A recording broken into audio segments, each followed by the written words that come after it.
আজকে ঘুরতে ঘুরতে চলে এসেছি আমি আলিপুর জু দেখতে। আমার বাড়ি থেকে ডিস্টেন্স হচ্ছে মোটামুটি 1 ঘন্টা। 1 ঘন্টার মধ্যেই আমি পৌঁছে গেলাম আলিপুর জু। এটা হচ্ছে বাইরের গেটটা। এই টাইমে এখন ভীষণ ভিড় চলছে, কেন কি ডিসেম্বর জানুয়ারিটা হচ্ছে এদের পিক টাইম। টিকিট কাউন্টার থেকে 50 টাকা করে টিকিট কাটার পর ঢুকে গেলাম আমি জু দেখতে। পাখি দেখার পর গেলাম আমি বাঁদর দেখতে।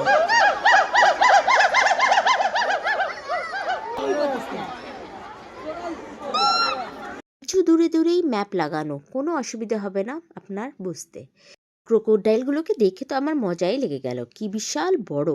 তারপরে একটা ঘরের মধ্যে ঢুকে দেখলাম আমরা সজারু আর কিছু রাত্রিচর প্রাণীরা।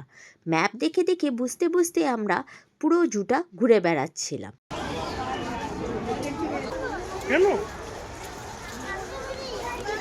তারপরে পৌঁছে গেলাম জিরাফের খাঁচার কাছে।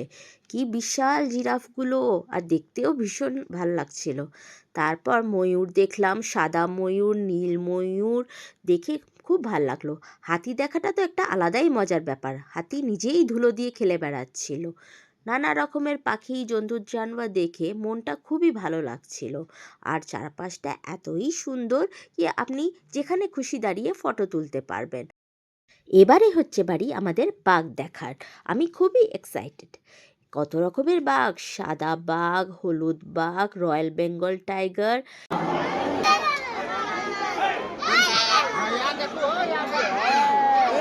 আমি লাস্ট বর্ষাকালে এখানে এসেছিলাম, তারপরে এলাম এবারে শীতকালে।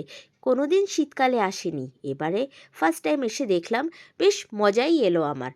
চারপাশটা একটু ভিড় বেশি ছিল, কিন্তু ভিড় ছাড়াও আপনি এখানে পুরোপুরি এনজয় করতে পারবেন। কথা আছে জন্তু জানোয়ার আমাদের মন ভালো করে দেয়, এটা এখানে এসে আমি সত্যিই ফিল করলাম। আপনারাও আসুন।